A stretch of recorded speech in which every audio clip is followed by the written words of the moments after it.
Radio Retro Future. Good day, ladies and gentlemen. I am Bonser of Radio Retro Future, and welcome to a new edition of the Weird Train of Thought, where I talk about anything steampunk related. This is my first contribution to an annual event called the Steampunk Hands Around the World, which is organized by Kevin Steil, or better known as the Airshipambassador, a very well-known blogger from the United States. And this year's theme is about how steampunk can make life better. I already talked about how steampunk has improved my life, or more accurately, inspired me to develop myself in positive ways, but I'll summarize it in this video because it's important. I believe that steampunk's biggest contribution is it can inspire people to try new things and take their passions in new directions. For example, in my case, I started with history. Then I wrote fiction based on historical events and characters.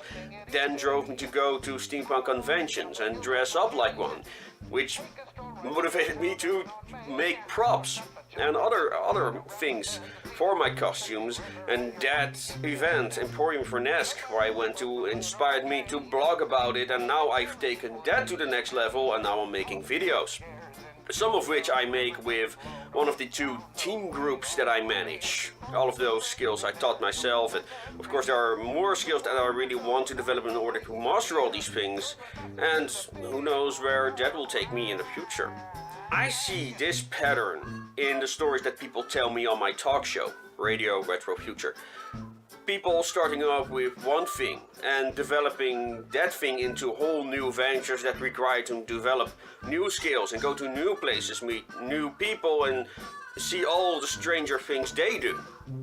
And one of my latest guests, Paolo Palerga from Italy, is a very good example of that. He was a board game developer that became a huge Furion fan. Furion is a Scandinavian metal band with a very steampunkish appearance, and their music is also very dramatic, very immersive, what good steampunk should be, as far as I'm concerned. So Paolo decided to combine his fandom with his passion for board games, and he made a board game called O11, the official Furion board game. And this game then inspired a musical video on YouTube with the band basically reenacting the board game in a very steampunk setting. Beautiful video. On top of that, Paolo is part of a band now called The Experiment Number Q, which is also about the universe of O11. And each of these projects stand on their own merits, by the way.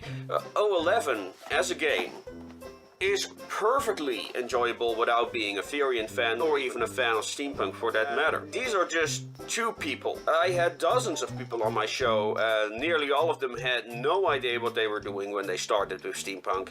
There are some professional filmmakers that are the exception, but most of them all started out on a very trial and error basis. They kept going, and within the community they found people with similar interests or attracted people from outside it, like I did, to work on bigger projects and tell stories like a group, be it during conventions, in videos, or just as street theater during fairs. Steampunk has very infectious qualities when that's concerned, because it allows various forms of expression that appeal to a wide array of people with very diverse interests like history, science, technology, pop culture. And then there are the skills like costuming, acting, music, modeling, and often we see people do a combination of all these things. And there's a lot of room to develop yourself. And that's very important. Because in a lot of other hobbies I see people only focusing on one specific subject because either the hobby itself doesn't have various forms of expression, or the people are just really focused on one activity and finally get bored of it. They don't see a way to develop new skills within that genre.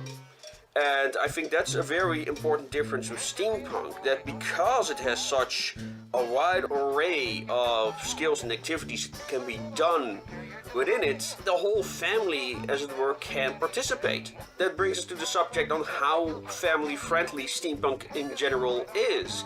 Even the most horrific, adult-oriented productions and creations have something very whimsical about it, making it acceptable for people of all ages. This does not only make it a family activity, it also teaches children they don't need a computer to have fun, and that way they can learn skills that are very useful their entire lives. It will also give them the option to expose themselves to new ideas and strange people early in their life, which can be a very important life lesson. Now, I could go on how steampunk can be used in education and make that more interesting. How people with autism can be motivated to work on creative science projects, or how it could be used to teach subjects like history, and how steampunk is unique in bringing so many skills and interests together, and how it's socially relevant, by the way. But those deserve their own videos. So let's talk about escapism instead. Escapism often gets a bad rap, but in truth it's a necessity. I talked about kids playing video games, but adults need such distractions too. You have these people that only talk about politics, for example, and ooh, how evil Trump is, and oh, those filthy leftists, and ooh, economy.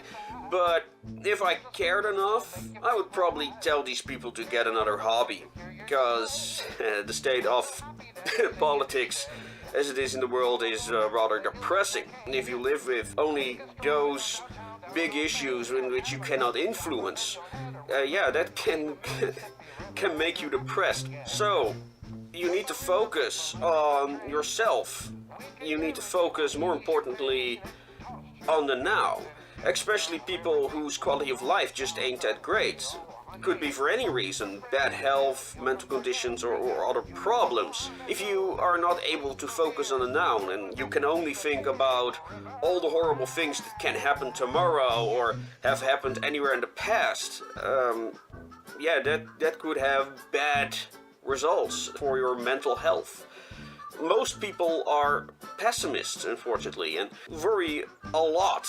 Worries leads to stress, and stress leads to poor health, and poor health leads to more worries. So the downward spiral goes. And in order to feel happy, I believe, one needs to achieve something, no matter how small. And an achievement can only be gotten in the now. That's something that people forget to realize. And an achievement can be as casual as putting a nail in something. Today I only put a picture on the wall, for example. What do you mean only? It's there to stay, ain't it? And that's what you set out to achieve, and you did it. Now, achievement can be had in any form of activity. Sports can be a very good way to learn to focus on the now.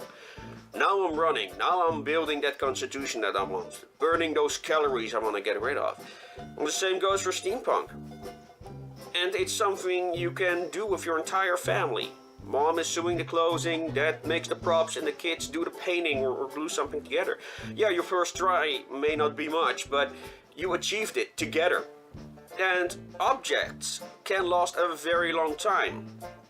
Would you throw away a painting, for example, or a closet, something else your parents have made that are or will be gone forever one day? A simple modified toy gun can become a very cherished item. So, what I'm trying to say is that steampunk is about making history last. Be that of your culture, your family, or whatever it means to you. What's important is that it has value to you in the present. 5, 6, 7, 8, hit it!